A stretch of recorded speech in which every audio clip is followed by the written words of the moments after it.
बिथाङा जोंनि समनि ग्रेटेस्ट सासे आइडियलग आरो भिजनारि सासे दैदेनगिरि लिडार बिथांनि 69 दिनै जोनोम सान आरो बे जोनोम सानखौ दुलाराय बर' फरायसा आफादा बिथांनि रुंसारि जानायनि उनाव फरायसा सान हिसाबै जोङो फालिबोदों आरो दुलाराय बर' माहारिया बे फरायसा सान बड'फानि जोनोम सानखौ बिखायाव बजबनानै बोसोरफ्रोमबो 31 मार्चखौ खुंबोदों आरो फालिबोदों। दिनै जोङो 69थि बे जोनोम सानखौ जोङो फालिदों। बड'फानि बर' हारिनि फारसे जिखिनि हाबा मावलांनाय आरो बड'फाया बर' हारिनि जि मोनसे सान्थौ आरो सानस्रि जोंनो होनानै गालांबाय हारिनि थामोन्था रैखाथि हारिनि सिनायथि आरो दुलाराय बर' फरायसा आफादनि आफादगिरि महरै 1986 मायथाइयाव रौता कनफारेन्सआव बिबान लानायनि उनाव 4 बोसोरनि गेजेरावनो 1990 मायथाइनि 1 मेसिम जि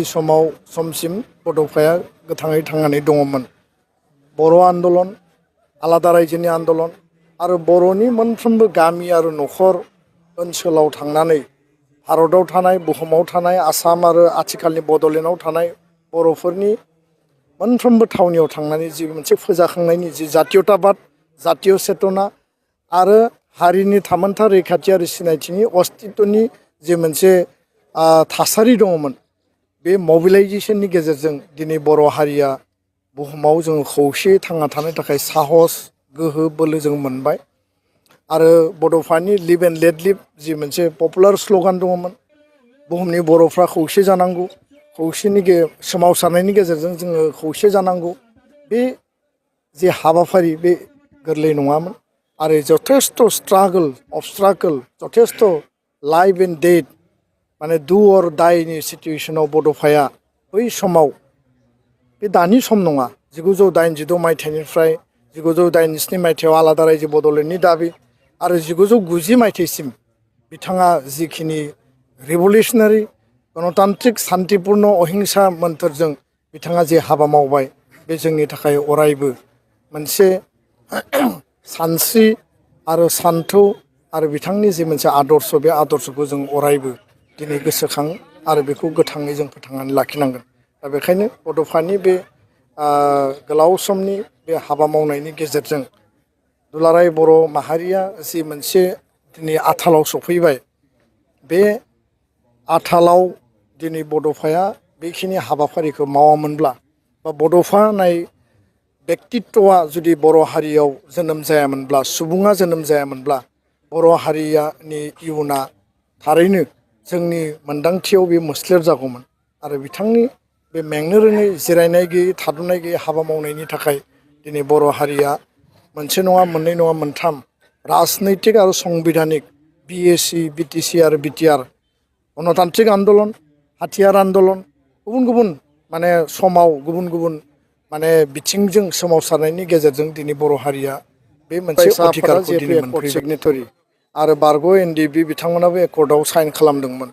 दा बिथांमोना वेलफेयार एस'सियेसन दानानै लादों। BTR सरकाराव आसामाव एकर्ड सिगनेटरिफ्रा दिनै राजनितिक भाबै खामानि मावनानै दङ। दा जोंनि एबसुनि जि दाबि, बारग' NDB बिथांमोननि दाबि आरो खावलायनाय, BTR सरकार, आसाम सरकार आरो भारत सरकारजों रायज्लायनानै मोनसे प्लेनिं आरो पलिसिनि गेजेरजों जि NIA नि केस सेन्ट्रेल लेभेलाव थानायनि उनाव जिहेथु बियो मोनसे नेसनेल लेभेलनि इनभेस्टिगेसन एजेन्सि, बिथांमोना जेब्लाबो गावसोरनि रुल्स, गावसोरनि गाइडलाइन मथे खामानि मावो। दा जोंनि खोथाया जाहैबाय जे बे मोनसे जातीय आन्दलनमोन, बे मोनसे पलिटिकेल राइट्सनि थाखाय मुभमेन्टमोन आरो बे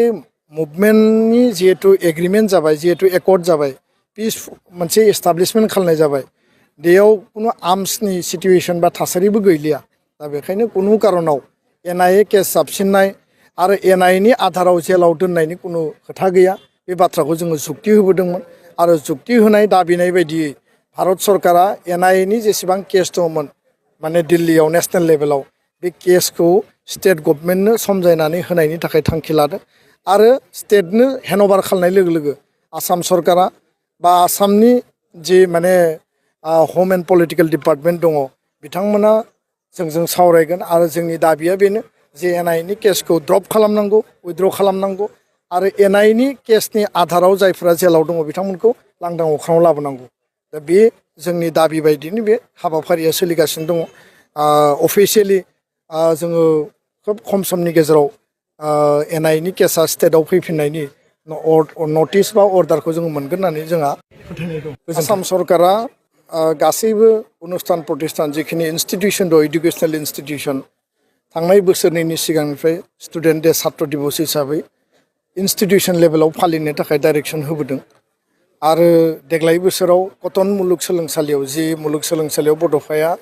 गावनि बिएससि डिग्रिखौ लादोंमोन फरायदोंमोन बा पिइउसिखौ फरायदोंमोन बे मुलुगसोलोंसालियाव आसाम सरकार आरो बिटिआर काउन्सिल जयेन्टलि बेयाव बड'फानि मुङाव मेम'रियेल लेक्सार बिथांमोना हाबाफारि लादों बे थारैनो बाख्नायथाव गुबुन गुबुन इनस्टिटिउसना लादों डिब्रुगड़ इउनिभार्सिटिया लादों एबसु आरो डिब्रुगड़ इउनिभार्सिटि जथायै दसे उनाव जोङो क'क्राझार गभर्नमेन्ट कलेज आरो बिथांमोननि स्टुडेन्ट इउनियना लानाय हाबाफारियाव लेक्सार सेसनाव जों बाहागो लागोन दा बिदिनो जेराव जाय जेरैबायदि एरेन्जमेन्ट खालामदों बड'फानि मुङै बड'फाखौ मान होनानै बिथांखौ मोजाङै बुजिनाय प्रसार खालामनाय मिथिहोनायनि हाबाफारिखौ लादों आं बयनिसिमबो धन्यबाद बावदों गोजोन्थों